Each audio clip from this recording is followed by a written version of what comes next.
Bonjour à tous, on se retrouve pour la présentation du cadre à dessin donc, que j'ai terminé. Je vous montre un petit peu comment il se présente. Ce cadre à dessin, vous allez le retrouver à partir de demain en tuto. Donc si je me souviens bien, je crois qu'on a 5 ou 6 tutos, quelque chose comme ça, qui sont pas très longs. J'ai fait exprès de faire attention à ce qu'ils soient pas trop longs, parce que ça j'ai du mal. Mais pour que ce soit accessible aux personnes qui débutent même en scrap, du coup que ce soit pas trop long ni trop compliqué. Donc ici, on a un joli petit cadre à dessin, vous voyez même mon trépied là au travers, avec du coup un acétate ici. Donc au niveau de la déco, j'ai choisi une déco un peu jungle, voilà, sur le thème un peu de la jungle avec les animaux, etc. Et c'est pour les dessins de mon neveu Tayeb. J'ai choisi que c'était pour lui en fait parce qu'il vient de se blesser, le pauvre. Enfin le pauvre. Ça ne l'a pas freiné du tout dans ses bêtises, hein, il continue. Mais c'est pour ça qu'on l'aime. Donc du coup, voilà, celui-là, ce sera pour les dessins de Tayeb. Donc avec plein de jolies petites découpes que j'ai... Je vais vous montrer. Que j'ai trouvé donc chez Action sur le Paper Die Cut Book. Donc il y en a de plein de sortes différentes et même dans ce bloc là vous avez plein de thèmes différents en fait. Chaque page c'est un thème différent, donc il y avait vraiment de quoi faire autant pour les enfants que pour les adultes, puisque il y a même une page dédiée au mariage. Oui, vous voyez là il y a des fleurs, là c'est un petit peu plus sur le thème de la plage, là plutôt les abeilles, le miel, etc.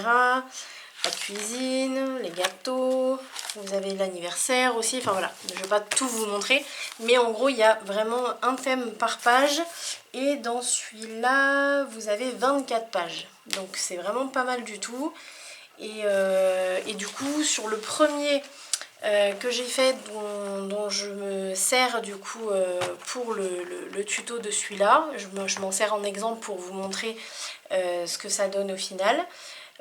Mais d'ailleurs je peux vous montrer, excusez-moi, vous voyez ma grosse tête, voilà, là du coup on a celui-là, ça c'est le dessin de ma nièce Nora, donc ça c'est le cadre directement dédié au dessin à Nora, donc avec le thème un peu plus jeune fille, avec du coup son prénom ici, et puis plein de petites découpes, et donc à l'intérieur, voilà, c'est tout en rose, voilà, ça c'est le premier. Ici le deuxième, donc thème un peu plus garçon. Donc comment ça se présente? Vous avez, comme je vous disais, l'acétate avec une bordure en cartonnette qui fait 2 mm d'épaisseur. Ici on a une fermeture ruban. Voilà, vous pouvez utiliser autre chose, mais moi je trouve que c'est plutôt approprié le ruban ici. Tout est décoré sur les côtés. Moi personnellement, le seul endroit où j'ai pas décoré, c'est à l'arrière. Tout simplement parce que c'est pour chez moi et que ce sera accroché au mur. Donc j'ai pas trouvé l'utilité de le décorer à l'arrière. Mais vous pouvez le faire. C'est pas compris dans le tuto, mais vous pouvez le faire. Donc ici, on l'ouvre et donc on va avoir le dessin qu'on veut mettre en avant, on va dire, dans le cadre. Donc c'est celui qui va se voir. On peut le changer en plus du coup. Et donc on va le passer derrière, alors je vais prendre voilà, une chute de papier. Vous voyez, on le passe derrière les deux élastiques et comme ça ce sera lui qui sera vu en premier. Et pour tous les autres, on aura juste à les empiler les uns par-dessus les autres. On a 1,5 cm d'épaisseur, donc on peut en mettre des dessins. Là je pense que on peut en mettre une bonne centaine, bien tassé. C'est de l'élastique que j'ai pas trop tendu, donc franchement c'est pareil, il y a pas mal de possibilités. Et donc voilà, du coup vous voyez tout est décoré. Ici on utilise, alors oui je vais vous dire exactement de quoi vous allez avoir besoin pour suivre le tuto. Donc bon, du ruban, comme je suis en train de le fermer. Vous allez avoir besoin de papier on va dire minimum 250 grammes. Du 300 grammes ce serait vraiment bien parce que c'est pour faire l'entourage. Bon, je l'ai fermé mais je vais l'ouvrir. C'est pour faire ça en fait. Tout ça c'est en papier cartonné. C'est pas en cartonnette mais c'est quand même super solide. Hein. Vous voyez j'appuie dessus bien comme il faut. C'est hyper solide mais parce que là moi j'ai utilisé du 300 grammes. Il faudrait vraiment pas aller en dessous du 250 parce que... le premier je l'ai fait en 200 grammes et vraiment c'est pas assez. C'est vraiment pas assez solide, même si c'est un cadre donc ça va rester en place etc. Mais quand même on veut quelque chose de solide, donc 250 grammes minimum, c'est ce que je recommande. Ensuite on va avoir besoin d'élastique, voilà.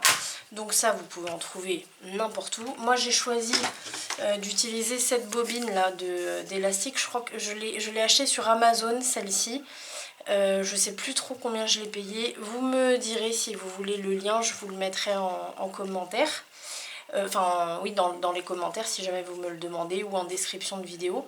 Ça c'est un élastique où il y a plein de couleurs différentes en dégradé, donc c'est pas mal du coup parce que la bobine là en fait elle peut me servir autant pour les filles que pour les garçons, donc c'est parfait. Ensuite on va avoir besoin d'acétate. Alors ça l'acétate c'est pareil, vous pouvez le trouver sur Amazon ou sur les boutiques de scrap. Comme vous voulez, ça se vend en bloc, enfin je veux dire en paquet de plusieurs feuilles. Par contre c'est très statique, donc si comme moi vous avez des animaux, accrochez-le vite au mur parce que sinon vous allez vous retrouver avec tous les poils sur l'acétate. Et si vous voulez décorer comme moi, mais soit vous avez une collection de papier qui vient d'une boutique de scrap ou quelque chose comme ça, et dans ce cas là vous aurez peut-être des découpes à l'intérieur, ou alors vous pouvez faire des décos en 3D aussi, comme vous voulez. Sinon comme moi vous utilisez, alors moi j'ai décidé en fait pour tous les cadres que je vais faire, là j'en ai fait 2, mais j'ai plus que 2 neveux et nièces, j'ai pas d'enfants pour ceux qui ne me connaissent pas, mais j'ai des neveux et nièces, donc du coup il va falloir que j'en fasse un pour chaque, et en tout j'en ai 6, donc il m'en reste encore 4 à faire. Donc j'ai décidé que j'utiliserai seulement du papier de chez Action, tout simplement parce que j'ai une quantité mais astronomique de papier de chez Action que je n'utilise jamais. Donc là j'ai décidé déjà d'arrêter d'en acheter, même si j'ai craqué il n'y a pas longtemps, mais en plus de ça de les utiliser pour des petits projets comme ça, c'est parfait. Donc du coup des blocs de papier de chez Action. Qu'est-ce que j'ai fait du mien? Il est ici. Moi j'ai utilisé celui-là pour le premier et le deuxième. Je pense que ensuite là je vais changer.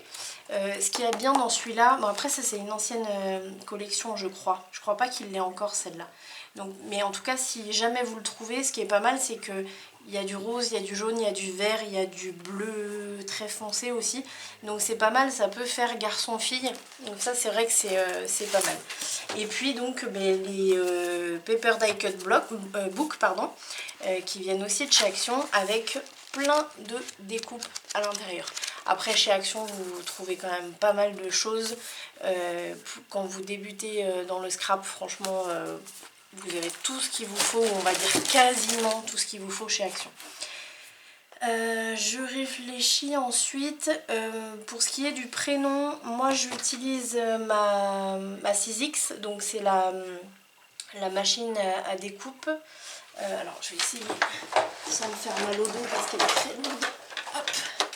Voilà, moi j'ai cette machine là, c'est la 6X. Que j'avais acheté je crois sur Cdiscount, il me semble que je l'avais acheté sur Cdiscount. Sinon Action en fait une aussi, en ce moment elle n'y est plus. Quand elle sort chez Action, si jamais vous la voulez, allez-y très très vite parce qu'en une journée souvent il n'y en a plus, donc il faut vite y aller. Elle est pas mal parce que moi je sais qu'on l'a offerte pour ma belle-sœur et je sais que j'en ai des bons retours, donc elle est pas mal du tout, et en plus elle se plie, la nouvelle. Celle-ci elle se plie pas, elle prend beaucoup de place, elle est lourde mais c'est du solide. Donc moi j'ai utilisé pour faire le prénom, comme je vous disais, j'ai utilisé ma machine, et donc j'ai trouvé ces découpes là chez Action aussi, donc avec des jolies petites lettres. Donc voilà, vous saurez que chez Action, vous pouvez trouver plein de choses. Du coup, pour ce projet, voilà. Pour ce projet, vous allez pouvoir vous fournir pardon, on va dire quasiment tout chez Action. Donc je pense qu'on a fait le tour de tout ce dont on avait besoin. Si à l'arrière, je me suis mis une petite attache ici, une petite accroche. Alors j'ai mis des papiers, mais c'est juste parce que je suis une parano, sinon j'ai mis de la glu derrière. Donc théoriquement, même juste avec la glu, ça bouge pas. Et du coup, c'est dans ces petites boîtes là que vous pouvez trouver aussi chez Action, avec plusieurs accroches. Voilà.